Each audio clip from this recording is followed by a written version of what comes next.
So what I'm going to do right now is I'm going to crunch 1400 years of Islamic history in 5 minutes and make it as exciting as I can possibly make it. Because I hated history when I was a little girl. At this age, I appreciate history. And now I understand why they say those who don't learn from history are doomed to repeat it. In order for you to understand why Western civilization is very different than the Islamic world, you need to understand the history of Islam. When Prophet Muhammad supposedly revealed his revelation from the angel Gabriel that he is supposed to be the last of the prophets in the early 600s, he started preaching in his own city, Mecca. He tried to recruit friends and followers to be able to spread his religion. And he tried for 12 years and failed. And after 12 years, he was only able to recruit his immediate family and friends.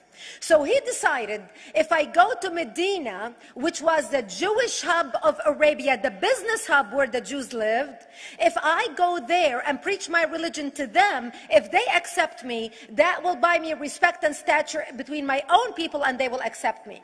So Prophet Muhammad started borrowing a lot from the Old Testament to make his religion more palpable to the Jews, to make it a lot similar. This is why you see a lot of similarities between Judaism and Islam. For example, Jews don't eat pigs, Muslims don't eat pigs. Jews pray a few times a day, Muslims pray a few times a day. Jews fast on Yom Kippur, Muslims fast on Ramadan. And this is why you started seeing a lot of good writing in the beginning of the Quran when Prophet Muhammad was saying all the good things about the people of the book. He took his message and went to Medina trying to recruit the Jews, talking about the people of the book, talking about how similar the two religions are.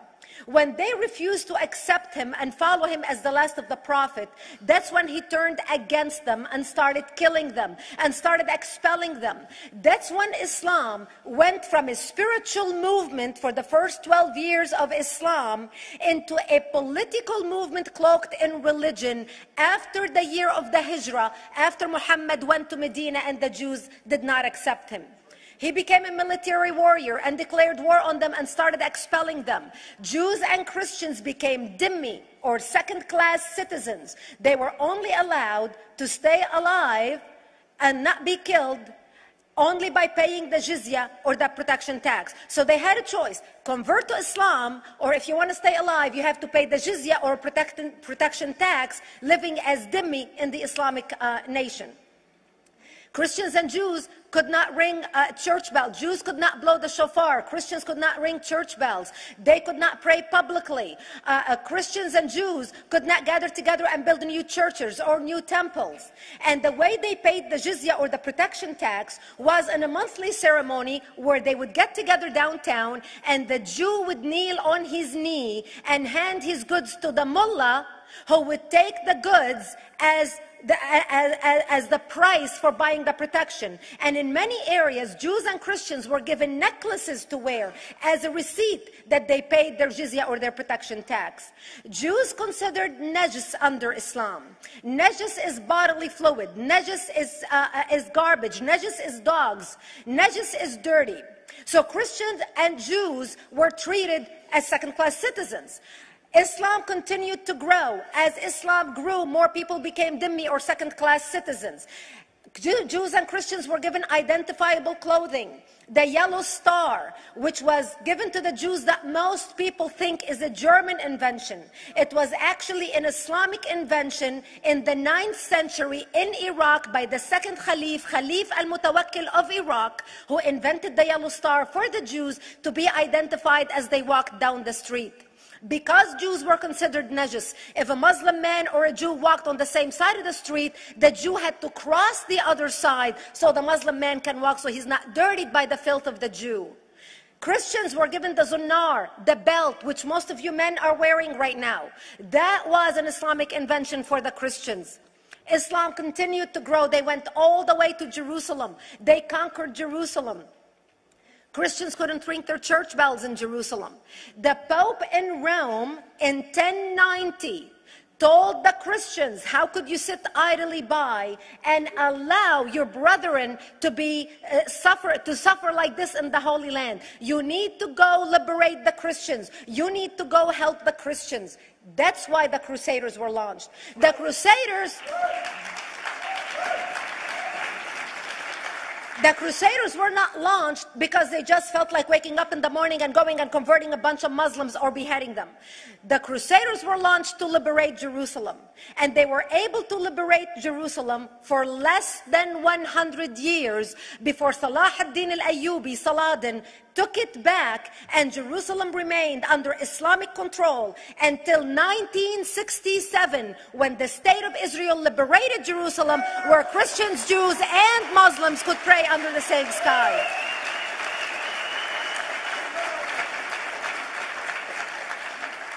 The Crusaders continued fighting Islam, and for 300 years they tried and failed. And by the 1300s, the Crusaders disappeared because they could not win against Islam. Islam continued to expand. They went all the way to Central Europe. They went all the way to China. They went to India. They conquered Spain. They changed the name of Spain from Spain to Andalusia. And they started, as they advanced, as they conquered more nations, more people paid the jizya, or the protection tax. And this is how the Islamic Empire grew. It went all the way until they was stopped at the gates of Vienna on 9/11. 9/11 is not a date that Osama bin Laden just picked out of a hat. 9/11 is a symbolic date in the Islamic calendar. By the 1600s, Islam had covered more of the earth's surface than the Roman Empire did at its peak. Between the 1600s and the 1800s, the Europeans were experiencing the European Industrial Revolution, where the Europeans were able to invent products on factory lines, where they are able to make money and sell products, which gave them the money to build a strong army in order to fight the Muslims. And that's how they were able to stop them at the gates of Vienna on 9/11. The Europeans started the pushback against Islam. They pushed them out of Europe. They pushed them out of all the way to the Middle East and North Africa. By 1924, the Islamic Empire ended. In 1924, the Islamic Caliphate ended in Turkey by President Ataturk, who was a secularist. He ended the Islamic Empire, and he gave women rights to vote. He gave women a right to an education, a right to work, a right to choose a husband. He forbid women from wearing the hijab. He forbid men from wearing the beard. The Muslims hate him so much that they consider him a Jewish agent, because they believe that his mother in her bloodline was Jewish, and that was the influence on Ataturk. By the time the Islamic Empire, or the Islamic Caliphate, or the Islamic State ended in 1924, the Islamic Caliphate had existed for 1400 years, and it ended less than 100 years ago. By the time the Islamic Caliphate ended in 1924, 270 million people around the world were killed by Islam. 270 million. And we didn't have weapons of mass destruction, and there was nuclear weapons. All of these people were killed, butchered by the sword. The people in the world, less than 100 years ago, how many people knew this history? Please raise your hand. We in America have failed to educate our children about history. We in America failed to educate our population about history. Our children in high school, you take any 17, 16-year-old kid, 18-year-old kid, and ask them about World War II. They can't even tell you what happened in World War II. For them, it's ancient history, and we still have our World War II veteran walking among us. That's how little we know of history. Islam ended in 1924, the Caliphate. People thought the Caliphate will never be resurrected. The Caliphate will never come back. But two things happened in the Middle East in the last century that made the Islamists be able to resurrect the Caliphate. Number one is the discovery of oil in Saudi Arabia, which we were able to discover and were stupid enough to allow them to nationalize it. And the number two that happened was Ayatollah Khomeini coming to power in 1979. That gave the Islamists the money and also the spiritual covering in order to explode on the world stage. And people say, oh, well, the Wahhabis exported their Wahhabi radical religion. The Wahhabis are the name of Wahhab. They're not a different sect of Islam. They follow the authentic preaching of Prophet Muhammad, the way Prophet Muhammad lived and practiced his religion. This is why neither you or me or any infidel can step a foot in Mecca, because as far as they're concerned, we are filth. And as infidels, we're not allowed to step a foot, not President Obama and not anybody else. As a matter of fact, Al-Qaeda used to use Saudi Arabia and its success as an excuse to recruit members, as the example to show them how Allah has blessed Saudi Arabia because of the way they adhere to the tenets of Islam. And today we talk about ISIS. ISIS is not a new invention. ISIS resurrected the caliphate that ended less than 100 years ago. Except we are too ignorant and too uninformed to understand what ISIS is doing and why ISIS is succeeding.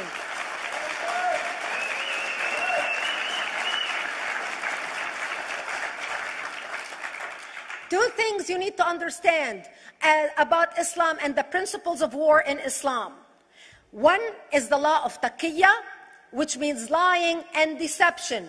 It means that a Muslim man can lay his hand on the Quran and swear that he is telling the truth, knowing that he is lying, but also knowing that the Quran will forgive him because he is advancing the cause of Islam.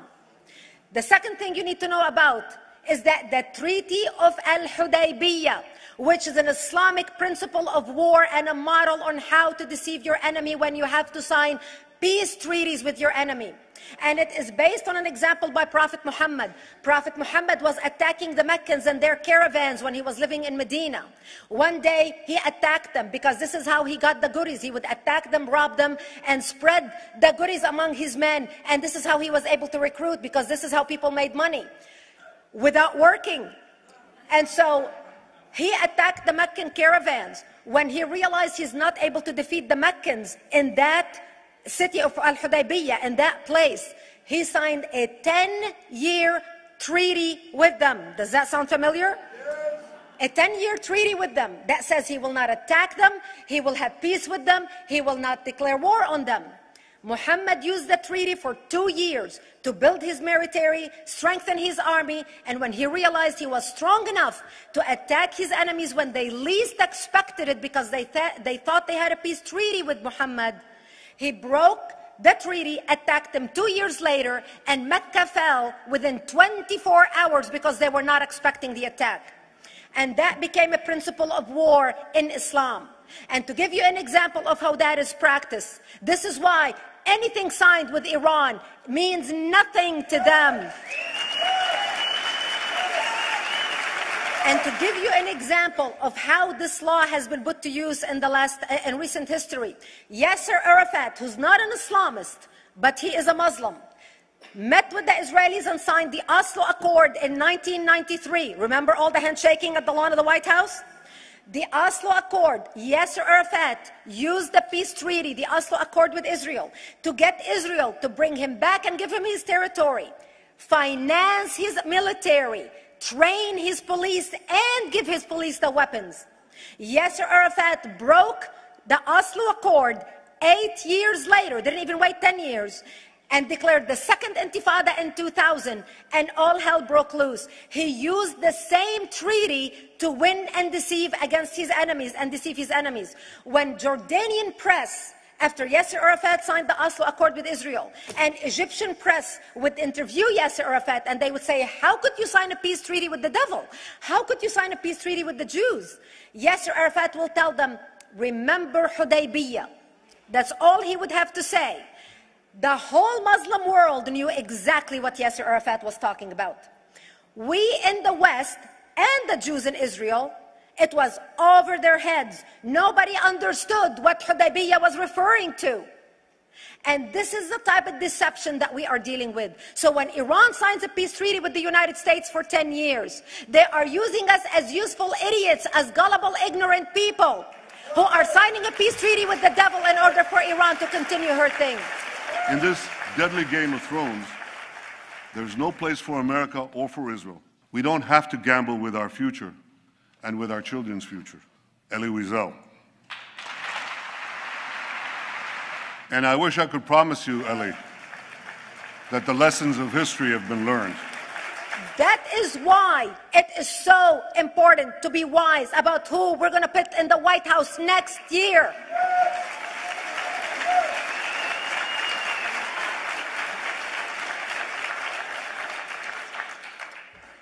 This is why it is very important that whoever we're going to elect next year to office, that the next president be well informed about the history of radical Islam, understand our enemy, understand what ISIS is all about, understand what their end goal is. And this is exactly, people are wondering how come ISIS is having such success recruiting people from all over the world. They exploded all over the world. The Pew Research did a poll, and of course the Pew Research is not Brigitte Gabriel, is not Fox News, is not Tony Perkins. The Pew Research did a poll in 2013 when they went around the world and interviewed Muslims from Islamic countries all over the world. And they asked them 2 questions. Would you like to have Sharia law as the law of your country? And would you like to see the Islamic Caliphate? And remember, this was in 2013, before ISIS. The 5 top countries in the world, in the Islamic world, the 5 top Islamic countries: Indonesia, 204 million Muslims; Indonesia, Pakistan, Egypt, Nigeria, and Bangladesh. 77% of Muslims interviewed in these Islamic countries, 77% want the establishment of Sharia law and want the establishment of an Islamic state. That means 77% of the world, quote, moderate Muslims agree with the establishment of ISIS and what ISIS is doing.